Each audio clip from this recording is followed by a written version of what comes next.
nossa pesquisa é o erro, uma ferramenta para ensino-aprendizagem. Eu sou Ana Caroline e este trabalho foi construído em colaboração com o professor José Vicente de Souza Aguiar. Essa pesquisa visa fazer um estudo centrado na compreensão do erro no processo ensino-aprendizagem a partir da discussão de Gaston Bachelard e Jean-Pierre Astolfi, cujo propósito visa compreender os fundamentos epistêmicos relacionados à pesquisa e ao ensino de ciências, considerando o erro como um indicador e analisador dos processos intelectuais.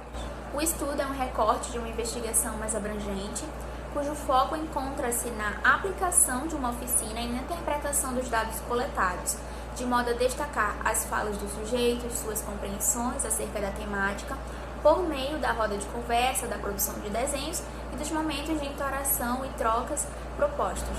A pesquisa de natureza fenomenológica, cuja centralidade encontra-se na descrição dos fenômenos e de suas manifestações. É o estudo acerca da percepção e da essência. A investigação fenomenológica busca ir além das próprias coisas, a partir de um olhar aberto. Possui a intencionalidade de observar e descrever os fenômenos na tentativa de compreender como o sujeito percebe o mundo. Nosso referencial teórico é principalmente embasado nas ideias de Bachelard e Astolfi. Para Bachelard, os erros são os indicadores do alcance da cognição, os obstáculos epistemológicos que impedem o aluno de progredir. Representam uma importante etapa do ato de conhecer. Astolfi acredita que os erros são a falha de um sistema que não funcionou perfeitamente e que, portanto, é necessário corrigi-los ao invés de castigá-los. São um modo de diagnosticar e planejar intervenções didáticas. O erro é um indicador e analisador dos processos intelectuais capaz de apontar o limite da cognição e sinalizar os avanços e dificuldades. A aprendizagem, portanto, comporta tentativas, erros e acerto. Ao abordar os participantes da pesquisa e o locus, considera-se a realidade de uma escola pública de educação integral em tempo integral localizada na cidade de Manaus. Entre os sujeitos encontram-se duas turmas de quarto ano, com 14 alunos cada, além das professoras regentes. A oficina ocorreu no mês de julho de 2019, em uma tarde repleta de atividades divididas em várias etapas, assim como a roda de conversa, a produção dos desenhos, além de dinâmicas relacionadas às disciplinas de língua portuguesa, matemática e ciência. A roda de conversa atuou como um espaço de abertura e acolhimento às falas, às expressões dos sujeitos. A partir dos desenhos, buscou-se identificar as representações dos alunos acerca da ideia de erro, além de analisar como os alunos se sentem ao cometerem erros em situações didáticas. E, por meio dos desenhos, as crianças puderam se expressar livremente. Aqui nós temos algumas representações dos alunos acerca da ideia de erro. Como é possível notar, as representações de ambos os alunos estão relacionadas à ideia de erro como medidor de notas, utilizado no sentido de verificar a quantidade de erros e acertos e, diante disso, atribuir notas. No primeiro desenho, a criança traduz muito bem essa relação quando divide o quadro ao meio e do lado nós vemos 6,5 e do outro lado um 9, além da legenda que diz: quando eu tiro nota vermelha, eu fico triste e tento melhorar.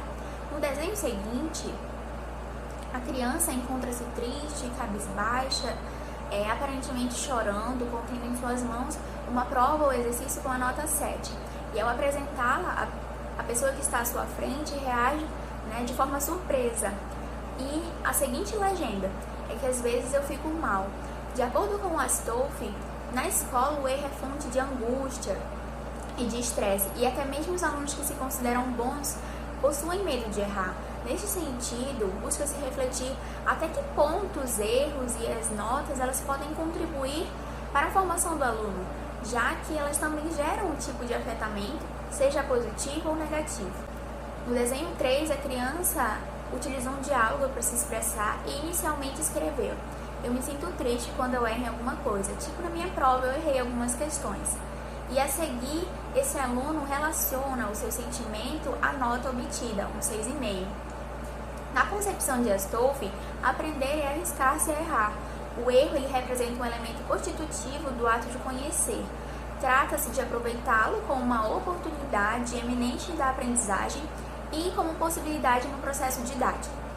Entretanto, ao considerar o erro como um sinônimo de desconhecimento, cria-se um obstáculo à compreensão que impede a atitude de retificação e tomada de consciência. No desenho 4, a conduta manifesta pela criança traduz essa relação do processo de ensino e aprendizagem, marcada por etapas de identificação, reflexão e superação. De um lado, a criança está triste porque errou e a professora diz, vai consertar. Já do outro, ela retorna, após retificar seus erros, e ela está feliz, então a professora disse, muito bem, você acertou. Esse movimento de abertura e de retificação apresentado pelo aluno oportuniza novos caminhos, novas possibilidades. Neste viés, mostram-se extremamente necessárias as investigações em didáticas, que consiste efetivamente em postular sempre uma lógica dos erros, em reconhecer que por trás de cada formulação aparentemente errônea, existe um sistema coerente de explicação no mundo. Em língua portuguesa, nós propusemos essa dinâmica intitulada Aprendendo com os Erros. Para a execução dessa dinâmica, foram selecionadas previamente, durante os momentos de observações e consulta aos cadernos dos alunos, cerca de 30 palavras que as crianças tinham dificuldades ortográficas ou então verbalizavam de forma incorreta, e cujo objetivo central foi retificar essas palavras, seja de modo individual ou coletivo. Após apresentarmos a dinâmica, conversarmos previamente, alguns alunos puderam identificar seus próprios erros. Em seguida, as crianças corrigiram as palavras. Nesse sentido, os erros eles aparecem como pistas significativas dos múltiplos processos ao qual a criança se encontra. Na perspectiva construtivista, é preciso reconhecer os erros dos alunos como uma tentativa de assimilação a partir da construção de hipóteses que constituem a aprendizagem. Mediante essa perspectiva, os erros eles não são considerados sinônimos de desconhecimento. A título de exemplificação, temos a teoria de Emília Ferreira e Ana Teberoski, na qual os erros são considerados hipóteses acerca do sistema de escrita, sendo possível identificar a presença de conhecimentos que estão sendo construídos pela criança. Em matemática, propusemos a caixa problemática, na qual cada aluno deveria escolher e resolver um problema que estava respondido de forma inadequada. A criança deveria olhar, identificar, e buscar ajuda das professoras e dos colegas se necessário. Os alunos se sentiram instigados através da proposta, eles observaram, apresentavam possíveis respostas. O erro nessas condições aparece como marca de uma atividade intelectual autêntica que evita a reprodução estereotipada. Cabe ressaltar que a caixa também apresentava uma variedade de problemas, envolvendo não somente as 4 operações, mas também como questões envolvendo o uso da lógica, sistema monetário, frações e assim por diante. Em ciências, propusemos a caça ao tesouro. A atividade foi realizada ao ar livre e, para a execução dessa proposta, foram espalhados nos arredores da escola cerca de 14 cartões ilustrados, voltados para o estudo do reino animal. Tendo em conta a grande diversidade da nossa região, também utilizamos de alguns animais e frutas da região amazônica.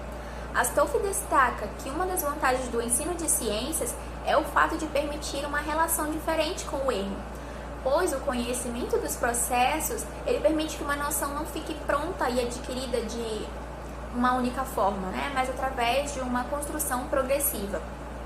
A aprendizagem ela é concebida como um conjunto de retificações sucessivas e os erros assumem a forma de um conhecimento provisório. No dizer de Bachelard, psicologicamente não há verdade sem o erro retificado. Para finalizar, nós destacamos o papel central dos erros no processo de ensino e aprendizagem como a marca de uma atividade intelectual autêntica, uma tentativa de assimilação que evita a reprodução estereotipada e sinaliza o status cognitivo do aluno. Ao professor, permitem compreender a lógica do estudante, identificar os obstáculos e planejar intervenções didáticas. Essas aqui são nossas referências e o e-mail para contato. Muito obrigada!